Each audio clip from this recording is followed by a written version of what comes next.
प्रधानाचार्य माध्यमिक शिक्षा विभाग ब्लॉक स्तरीय बागपीठ द्वितीय दिवस प्रारंभिक सत्र संपन्न। खेल स्वस्थ शरीर के साथ मन को मजबूत बनाते हैं। जैन चित्तौड़गढ़ माध्यमिक शिक्षा विभाग के प्रधानाचार्य की ब्लॉक स्तरीय बागपीठ के द्वितीय दिवस के प्रारंभिक सत्र श्री समीर गुरु विद्यालय अहिंसा नगर वीरवाल जैन छात्रावास परिसर में हुआ, जिसके मुख्य अतिथि भाजपा उदयपुर संभाग सह मीडिया प्रभारी सुधीर जैन थे और कार्यक्रम की अध्यक्षता जिला शिक्षा अधिकारी प्राथमिक राजेंद्र शर्मा ने की। आज के प्रारंभिक सत्र के मुख्य अतिथि उदयपुर संभाग सह मीडिया प्रभारी सुधीर जैन ने कहा कि विद्यार्थियों को गुणवत्तापूर्ण शिक्षा मिल सके, इसके लिए प्रधानाचार्यों को नवाचार करते हुए राजस्थान सरकार की शिक्षा नीति में आवश्यक नीतिगत विषय समाहित करने के लिए हमेशा प्रयत्नशील रहना चाहिए। उन्होंने विद्यार्थियों को शिक्षा के साथ साथ खेलों, एनसीसी, राष्ट्रीय सेवा योजना से नियमित जोड़ने के लिए प्रेरित करने की बात कही।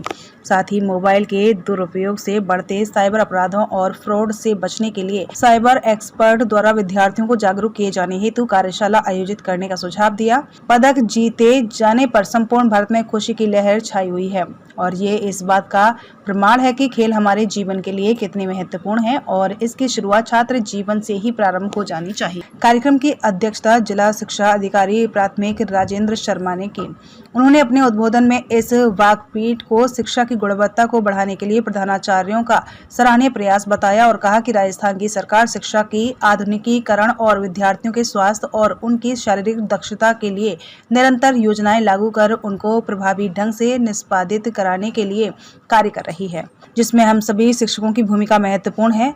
विशिष्ट अतिथि भाजपा ओबीसी मोर्चा जिलाध्यक्ष गोटू लाल सुथार ने कहा कि वाकपीठ के माध्यम से प्रधानाचार्यों को शिक्षा में सुधार के लिए अपने विचारों को व्यक्त कर उनको मूर्त रूप देने का अवसर मिलता है और कई व्यवहारिक और तकनीकी समस्याओं के माध्यम का यह एक अच्छा प्लेटफॉर्म साबित होता है। विशिष्ट अतिथि भाजपा जिला मीडिया प्रभारी मनोज पारिक ने कहा कि मीडिया लोकतंत्र का चौथा स्तंभ है और मीडिया में प्रकाशित होने सरकारी विद्यालयों के शिक्षा के बेहतर परिणाम प्रधानाचार्यों और शिक्षकों की मेहनत को दर्शाते हैं, जिससे अन्य सभी को प्रेरणा मिलती है। इस सत्र में प्रधानाचार्य राजेश टेलर और सुशील कुमार सांखला ने भी अपने विचार व्यक्त किए। अतिथियों का स्वागत वाकपीठ कार्यकारिणी के अध्यक्ष हस्ती मल वीरवाल, सचिव सुभाष चंद्र मेड़तवाल, कोषाध्यक्ष भजूलाल रेंगर तथा स्थानीय आयोजित विद्यालय संस्था प्रधान प्रकाश चंद्र वीरवाल द्वारा किया गया। स्वागत उद्बोधन वाकपीठ अध्यक्ष हस्तीमल वीरवाल द्वारा किया गया। उपरोक्त कार्यक्रम में वाकपीठ कार्यकारिणी के पदाधिकारी दिलीप कुमार जैन, गणेश लाल सोलंकी, शारदा शर्मा, नोडल प्रधानाचार्य प्रकाश शर्मा, श्रीमती प्रज्ञा जैन, राजेश टेलर, विनोद राठी, सत्यनारायण लक्ष्यकार, युगल किशोर शर्मा, सुशील सांखला आदि ने सहयोग प्रदान किया।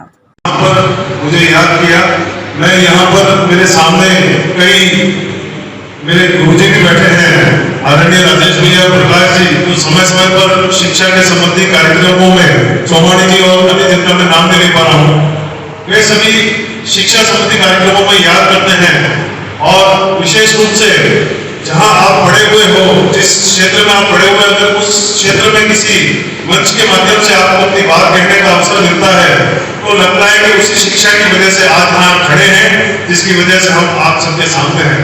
ये आप सबकी शिक्षाओं का एक परिणाम है कि आज हम यहाँ कुछ आपके सामने कह पाने का साहस जुटाते हैं। आप सभी यहाँ पर सभी गुणवान प्रधानाचार्य जी हैं। समय समय पर आप बच्चों को शिक्षा में कैसे गुणवत्ता आए और जो व्यावहारिक समस्याएं हैं उसको आप विभिन्न अधिकारियों, राजनेताओं और जनप्रतिनिधियों के माध्यम से उनके समक्ष आप प्रस्तुत करते हैं। कई अवसरों पर हम भी साथ रहते हैं तो हमें भी अवगत होता है कि बच्चे किस स्थिति में पढ़ाई कर रहे हैं और सरकारी स्कूल में पढ़ते हुए भी अगर उनको थोड़ा सा और बेहतर शिक्षा का स्तर मिल जाए तो वो निश्चित रूप से हमारा अपना परिवार का, समाज का, प्रदेश का और देश का नाम रोशन जरूर करेंगे। अभी विगत दिनों प्रकाश जी साहब ने मुझे कार्यक्रम में बुलाया था जहां पर मेरिट में जो बच्चे आए थे उनका सम्मान किया जा रहा था। मैं चूंकि जो स्कूल से निरंतर जुड़ा हुआ हूँ, शास्त्री नगर स्कूल से और हीरा नगरी में, तो वहां पर जब गया वो देखा कि बच्चे ने कितने अच्छे अंक लाए हैं तो हृदय में बहुत प्रसन्नता हुई कि कोई जरूरी नहीं कि हर आदमी निजी किसी स्कूल में पढ़कर ही अपनी प्रतिभा को प्रदर्शित करता हो, वो सरकारी स्कूल में भी अगर उसको सुविधाएं दी जाए और आप जैसे शिक्षक, प्रधानाचार्य और जो शिक्षा से जुड़े हुए लोग हैं वो उनको मूलभूत सुविधाएं, उनको समय के साथ में जो परिवर्तन होता है वो सुविधाएं अगर उपलब्ध कराएं तो निश्चित रूप से वो हमारा देश का नाम रोशन करेंगे। आपने लगभग सारे विषय लिए हैं आपकी इस मार्कपीट में।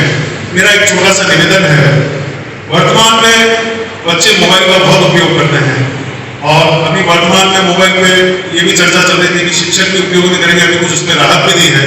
तो इसी चीज के अच्छे परिणाम होते हैं तो दुष्परिणाम भी होते हैं। मेरा एक निवेदन है, बच्चों को आप ये जरूर बताएं कि साइबर क्राइम या साइबर फ्रॉड से किस तरह से बचा जाए। इसके लिए आप साइबर स्पेशलिस्ट जो पुलिस विभाग में हैं उनके माध्यम से और जो एनजीओ हैं उनके माध्यम से, या जो साइबर में समझते हैं कि अपराध कैसे रुके, उनको इस प्रकार इस संगोष्ठी में अगली बार अगर आप जब भी आयोजित करें अपने अपने विद्यालयों में कहीं, तो पुलिस के जो साइबर सेल के जो स्पेशलिस्ट हैं और जो एनजीओ हैं उनको जरूर बुलाएं। और बच्चों में जो आजकल विशेष रूप से आज जैसे किसी के भी घर में रहता है कि दादाजी को पता नहीं होता, तो तुरंत बहुत बढ़िया, बहुत अच्छा मेरा विचार था। अगर आप उसने परिणित किया बहुत खुशी की बात है। मैं चाहूंगा आप स्वयं अपने के तालियां बजाएं। आज सब लोग दादाजी को कुछ काम करवाना है, बैंक संबंधी या कुछ मैसेज आ रहा है, वो अननोन रहते हैं, उनको इतना साइबर का पता नहीं रहता कि क्या होगा। उन्होंने सीधे सीधे वो बेटाड़ी उत्पादन तो निश्चित रूप से पोते को या पोती को कहते हैं कि बेटा जरा सा मेरा ये फॉरवर्ड कर देना, ये ओटीपी आया, ये कर देना, वो कर देना। अगर वो उनसे भूल हो गई, अगर बच्चे ज्यादा होंगे तो वो निश्चित रूप से अपने अग्रजों को, वरिष्ठों को बताएंगे कि नहीं साहब ये नहीं करना है, इससे नुकसान हो जाएगा। एकदम से बैंक खाते खाली हो जाते हैं। अभी कुछ विषय मेरे भी ध्यान में आए, एक बैंक कर्मी जो स्वयं बैंक कर्मी उसके बावजूद भी उसके 16.5 लाख चले गए।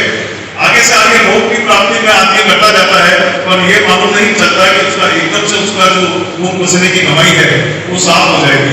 मेरा निवेदन है कि साइबर को आपने इसमें जोड़ा है, निश्चित ही स्वागत योग्य है। अभी आदरणीय राजेश जी भाई साहब जो आपको सब बता रहे थे और मैं भी एकदम आ गया, वो बात अधूरी रह गई, राजेश भाई साहब सब बताएंगे। पर खेलों के बारे में मैं ये कहना चाहूंगा कि खेलों के माध्यम से आज बहुत आवश्यकता है खेलों की, क्योंकि हम लोग मोबाइल पे बच्चे खेलते हैं पर उससे विकार भी होते हैं। पर अगर ग्राउंड में खेलेंगे तो उससे उनका शारीरिक विकास भी होगा। और साथ ही आज हम जब देखते हैं कि नीरज जी चोपड़ा, मनु जी भाकर, लक्ष्य सेन, ये जब अपनी पूरी मेहनत से ओलंपिक में अपना संपूर्ण प्रदर्शन करके जब मेडल लाते हैं तो बहुत गौरव होता है। और वहीं जब विनेश फोगाट जैसे पहलवान सिर्फ कुछ अपना एक वजन से रह जाते हैं तो अफसोस भी होता है। बच्चों को खेल मैदान तक लाने के लिए आप सबका जो प्रयास है वही रहेगा, क्योंकि घर में तो उतना समय नहीं होता कि बच्चे आपकी पूरी बात नहीं सुन पाते हैं। पर स्कूल में ये एक कालांश खेल का अभी चलता खेल का एक कालांश हमारे समय में होता था, वो खेल का कालांश नियमित रूप से हो। और जैसा आपकी जियो टैगिंग होती है, आप पेड़ वगैरह लगाते हैं, तो मेरा ख्याल है मैदान में भी ऐसी जियो टैगिंग होनी चाहिए कि इनको ये गेम खिलाया जाए। तो ये चीजें, और एक पौधा मांगे ना जो भी पूरा अभियान चल रहा है उसमें विशेष रूप से मैं चाहूंगा आप सब ताली स्वयं के लिए बनाए, आप मेरे साथी भी बनाए कि शिक्षकों ने जो भूमिका निभाई है। तो आज मैं मुख्यमंत्री भजनलाल शर्मा साहब ने भी बहुत तारीफ करी है कि पेड़ लगाना कितना जरूरी है। तो ये पर्यावरण के प्रति आपका जो स्नेह सद्भाव है वो निश्चित रूप से आने वाले टाइम में जब सबको हवादार पौधे छाया मिलेगी तो सबको सुकून महसूस होगा। और साथ ही मैं और कहना चाहूंगा, मैं स्वयं भी एनएसएस का विद्यार्थी रहा हूँ कॉलेज में, और मैंने 10 दिन तक कॉलेज में एनएसएस का कैंप अटेंड किया था सेल्फा में। और एक विशेष जो मेरी शुरू से आदत रही है, मैंने पूरे दिन भर की शाम को डायरी लिखता था। आज भी वो डायरी मेरे पास सुरक्षित है 10 दिन की, और वो समय मैं भूल नहीं सकता कि सेल्फा में 10 दिन का आवासीय कैंप लगा था जिसमें घर में ही जाना होता था और वहीं रहकर गाँव वालों के साथ में जो श्रम करके, परिश्रम करके वहाँ के विकास में हम कोई भागीदारी निभा सके वो प्रयास रहता था। तो वो दिन भुलाया नहीं भूलता। तो आपके माध्यम से एनएसएस और स्काउट गाइड के जो ये प्रकल्प है, इन पे आप विशेष ध्यान देकर जो आजकल के मोबाइल से युक्त बच्चे हैं उनको आप खेल मैदान में लाते एनएसएस वगैरह और इन गतिविधियों में सम्मिलित करके सामाजिक सहयोग कार्यों के प्रति जागरूक करें। आपने बुलाया, सम्मान